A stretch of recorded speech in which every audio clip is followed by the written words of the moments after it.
राज्याच्या अन्न व औषध प्रशासनाची धुरा श्री तुकाराम मुंढे यांनी स्वीकारल्यापासून रोज आपल्याला आपल्या अन्नामध्ये कशा पद्धतीनं भेसळ होते याच्याबद्दलचे उदाहरणं रोज नवनवीन समोर येत आहेत. एका बाजूला आपण शेतकऱ्यांना अन्नदाता असं म्हणतो, अनेक जण त्याला बळीराजा म्हणतात, परंतु याच शेतकऱ्याचा उल्लेख जर आतंकवादी किंवा देशद्रोही असा जर एखाद्या व्यक्तीनं केला तर अनेकांच्या भुवया उंचवल्याशिवाय राहणार नाही.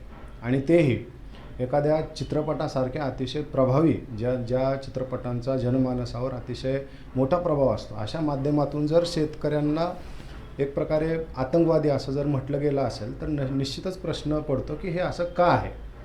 तर याच विषयावरती किंवा याच प्रश्न ज्यांनी उपस्थित केला किंवा हेच ज्या लेखकानं आपल्या चित्रपटाच्या माध्यमातून दाखवण्याचा प्रयत्न केलेला आहे आणि एकंदरीतच जे अन्नामध्ये ज्या पद्धतीचं भेसळ सुरू आहे त्या सगळ्या ज्वलंत प्रश्नावर एक आवाज उठवण्याचं काम सागर शिंदे या नवीन लेखक आणि निर्मात्यानं केलेलं आहे. आज आपल्यासोबत ते स्वतः आहेत. नेमकं त्यांचं याच्या मागचं काय भूमिका आहे आपण हे सगळं त्यांच्याकडनं जाणून घ्या. सर, स्वागत आहे तुमचं. नमस्ते. आपण सुरुवात तुमच्या ओळखीपासून करूयात. तुम्ही इंट्रोडक्शन द्या. मी सागर शिंदे, मी बांधकाम व्यावसायिक आहे आणि मी लेखक आणि निर्माता, म्हणजे पहिलीच फिल्म आहे माझी लेखक म्हणून आणि निर्माता म्हणूनही. MIG स्टुडिओच्या माध्यमातून ही फिल्म बनवली आणि जी स्टुडिओ त्या प्रस्तुत आहे, म्हणजे जी स्टुडिओ रिलीज करते ती फिल्मला. ते फिल्मचं नाव आहे the India story, slow poison in progress. म्हणजे पॉयझन आपण जे रोजच्या विषयामध्ये खातोय ते पॉयझन आहे. म्हणजे ते पॉयझन कसं आहे की आपण स्वतः किंवा आपल्या लहान मुलांना आपण सांगतो की बाहेर जे आपण खातोय हे चांगलं नाही आहे, हे प्रदूषित आहे किंवा आपल्या शरीरासाठी योग्य नाही आहे, मग आपण घरातलं खाऊया किंवा घरातलंच खाल्लं पाहिजे असा एक हट्ट असतो. मग घरातलं अन्न आहे ते खरंच सेफ आहे का, हा मुद्दा फिल्ममधून आम्ही उठवला आहे. त्याच्या मागची स्टोरी अशी आहे की माझ्या लहान मुलाचा एक 4-5 वर्षाचा मुलगा होता, त्याला मित्राचा. तर त्या मित्राच्या मुलाला ब्लड कॅन्सर डिटेक्ट झाला आणि 2 वर्षाच्या त्या हॉस्पिटलच्या जर्नीमधून तो एक्सपायर झाला. मग त्यानंतर मी ठरवलं की हा म्हणजे हॉस्पिटलच्या जर्नीमध्ये मी कंटिन्यू त्या मुलाच्या बरोबर किंवा त्या मुलाच्या पालकांच्या बरोबर असायचो.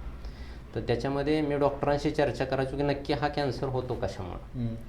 एकतर बाबा वंशपरंपरेने आजार असतो तो होतो, किंवा आपण म्हणतो बिडी सिगरेट तंबाखू यामुळे होतो. मग लहान मुलाचा काय दोष आहे, त्यानं तर आत्ताच खायला सुरुवात केली.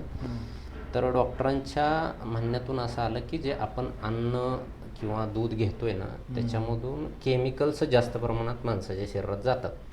कॅन्सरच नाही, कॅन्सरसारख्या अनेक आजाराला माणूस बळी पडतो. मग ते कशा पद्धतीने जातात, मग ह्याच्यावर रिसर्च स्टडी सुरू केला. तर ह्याच्यावर रिसर्च करताना असं लक्षात आलं की शेतकरी जे आहेत जे केमिकल्स वापरतात, म्हणजे कशाला खत म्हणून जे केमिकल्स वापरलं जातं किंवा पेस्टिसाईड फवारणी केले जातात, ह्याचं प्रमाण अति आहे. म्हणजे पूर्ण भारतामध्ये आहे.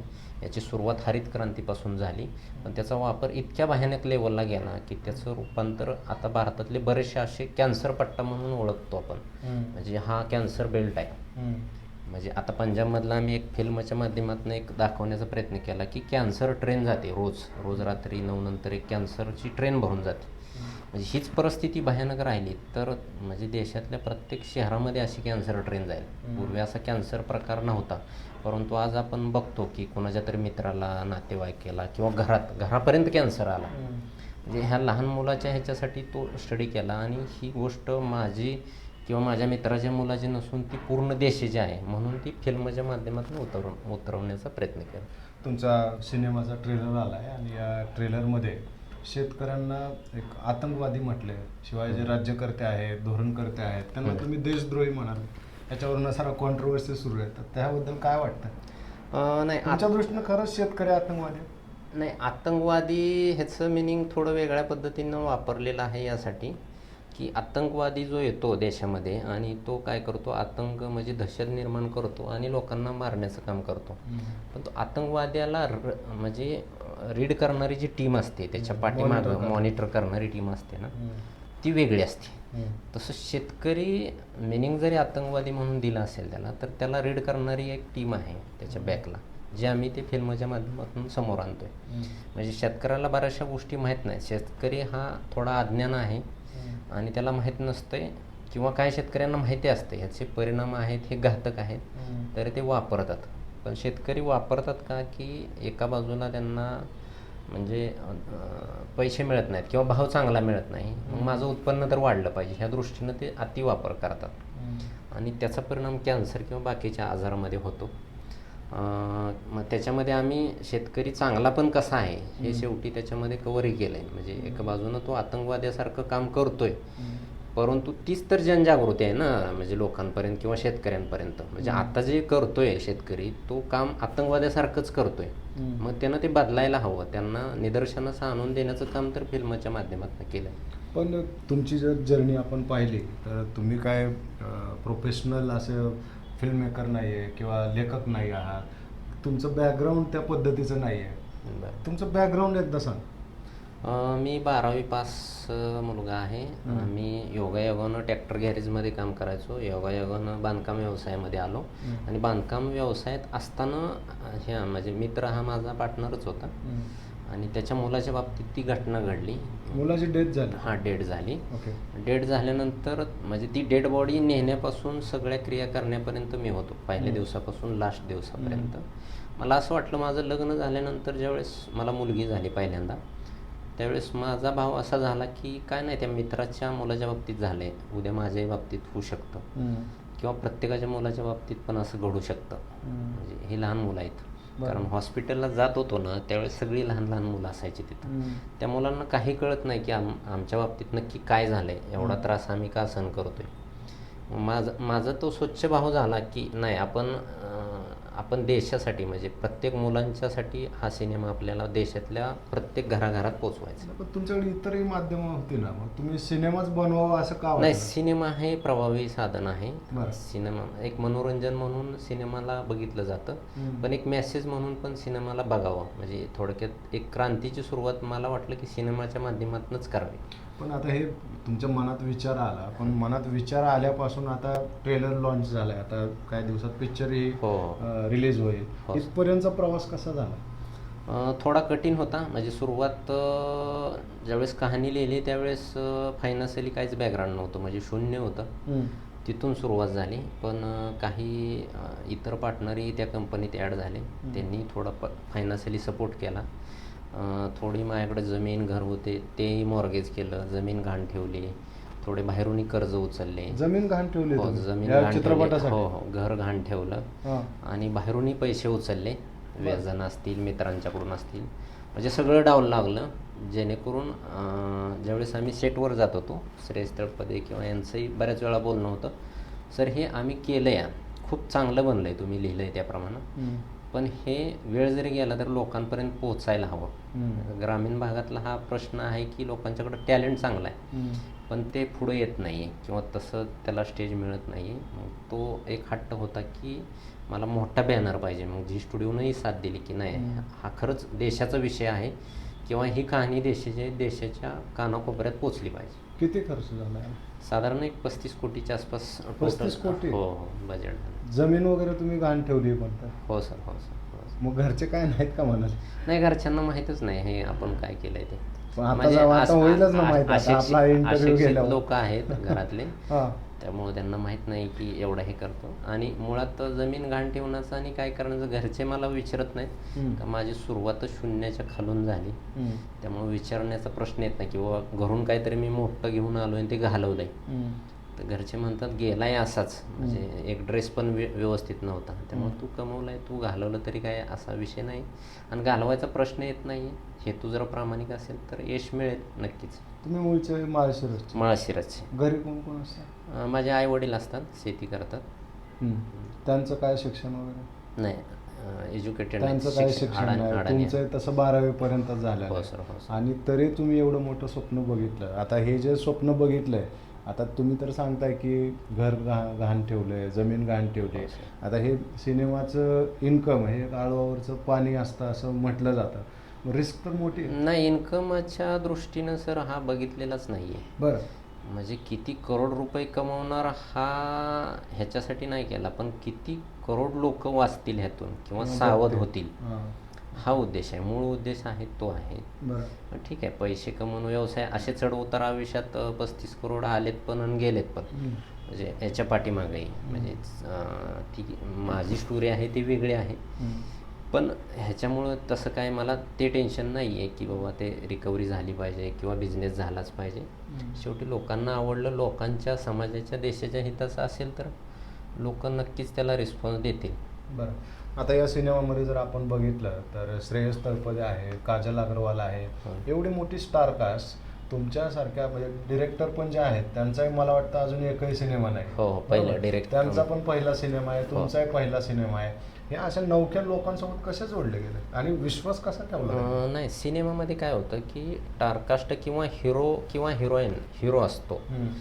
पण ह्याच्यामध्ये कसं आहे, डिरेक्टर म्हणून कोण हिरो नाही आहे, लेखक म्हणून कोण हिरो नाही आहे, निर्माता म्हणूनही कोण हिरो नाही आहे, किंवा ॲक्टर आले त्याच्यामध्ये स्टोरी हिरो आहे. म्हणजे ती कहाणी आहे ती खूप हिरो आहे. त्यामुळं कहाणीकडे बघून म्हणजे त्यांनाही वाटलं की हा विषय खूप चांगला आहे, हा लोकांपर्यंत पोचावा.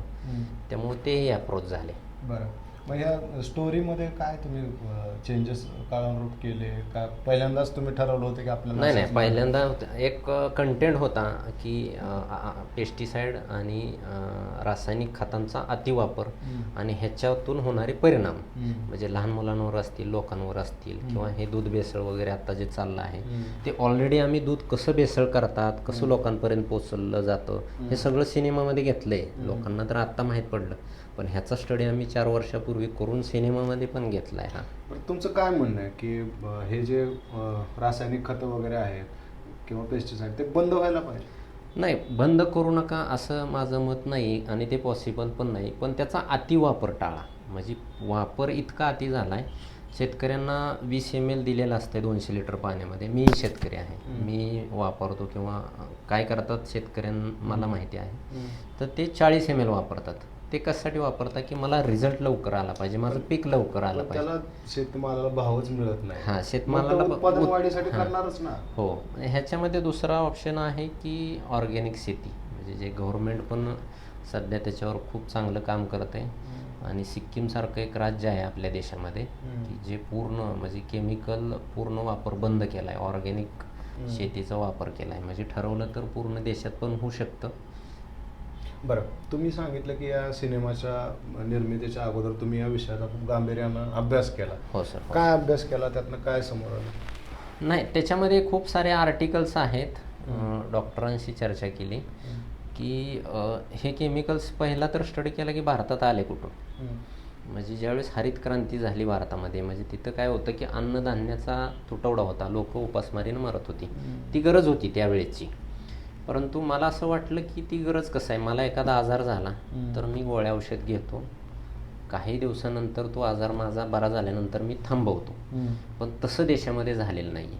ती गरज संपल्यानंतर हे केमिकलचा जो प्रभाव होता ते थांबायला पाहिजे होता. भारतात बरेच सारे असे प्रोडक्ट आहेत जे बाहेर देशामध्ये बॅन आहेत. त्याच्या मागचं एकच रिझन की त्याच्यामध्ये केमिकल्स किंवा पेस्टिसाईड आहेत. म्हणजे जे प्रॉडक्ट बॅन आहेत बनवायला ते आपल्याकडे बनवले जातात, वापरले जातात आणि ते आपण खातो पण रोजच्या जेवणामधून. बरं, ह्याचा कसा परिणाम होतो या सगळ्या जे केमिकल युक्त जे माणसं खाता येतात, आपण आता तुम्ही आम्ही खातो? हो. नाही सर, रोज आपण आहे ना आपल्या ताटात येणारी भाजी, फळं, दूध हे सगळं केमिकल युक्त आहे. म्हणजे दुधात भेसळ कशी होती, 2 प्रकार आहेत. एक तर आता हे हैवानी पद्धतीने करतात, ही दूध भेसळ वेगळी.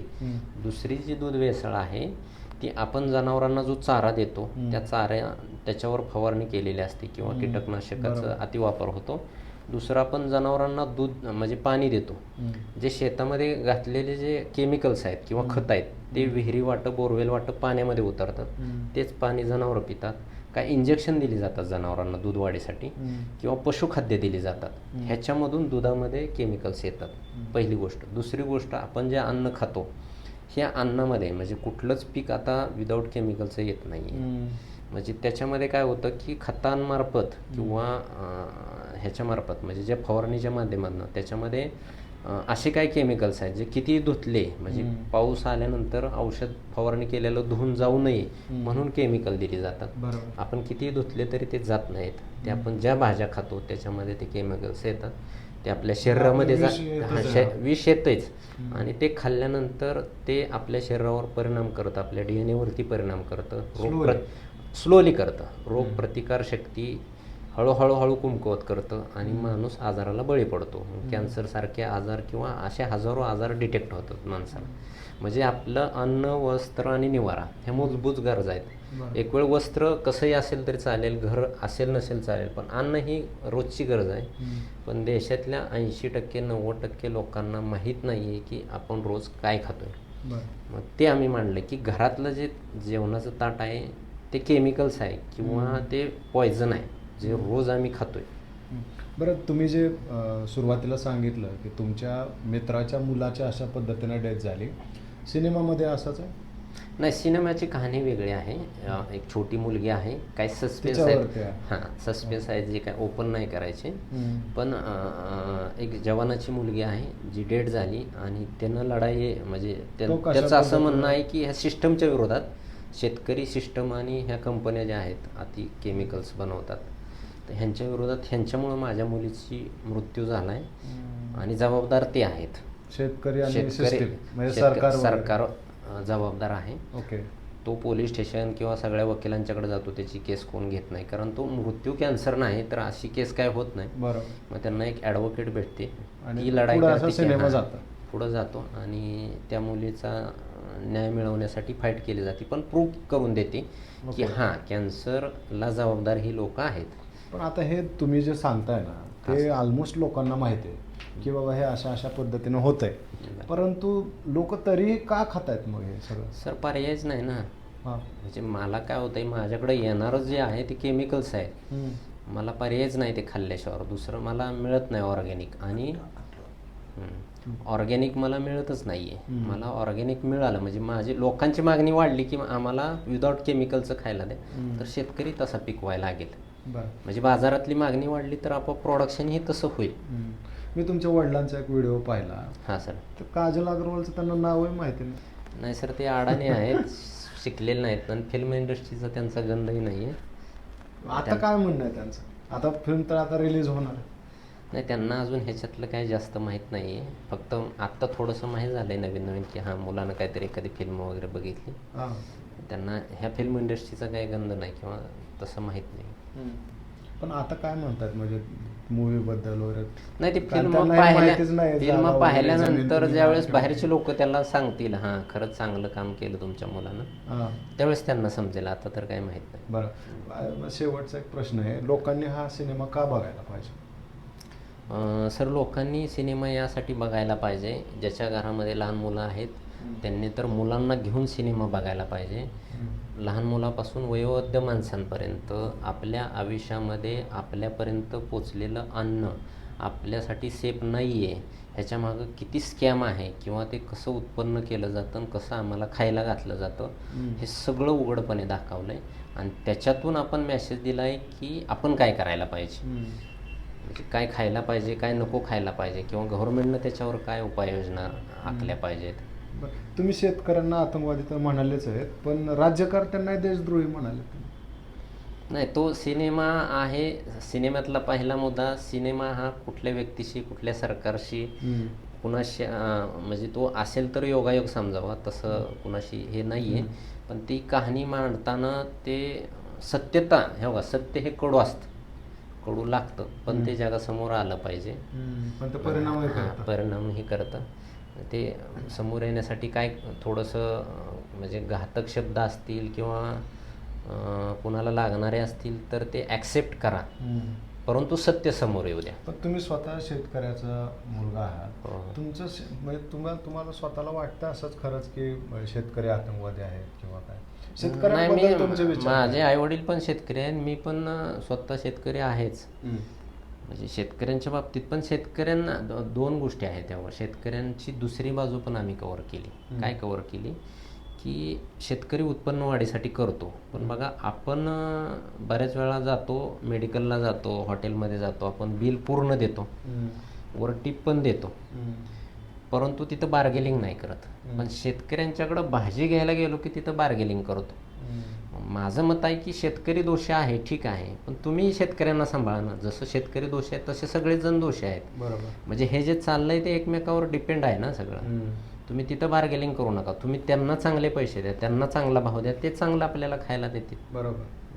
धन्यवाद सर, खूप वेळ दिला थँक्यू तुम्ही. थँक्यू. तर हे होते सागर शिंदे, शेतकऱ्याचा एक मुलगा ज्याचं कुठल्याही पद्धतीचं बॅकग्राऊंड नाही आहे सिनेसृष्टीशी आणि तत्सम क्षेत्राशी, परंतु त्यांनी एक सिनेमा बनवला आहे आणि तो अतिशय संवेदनशील अशा विषयावरती आहोत.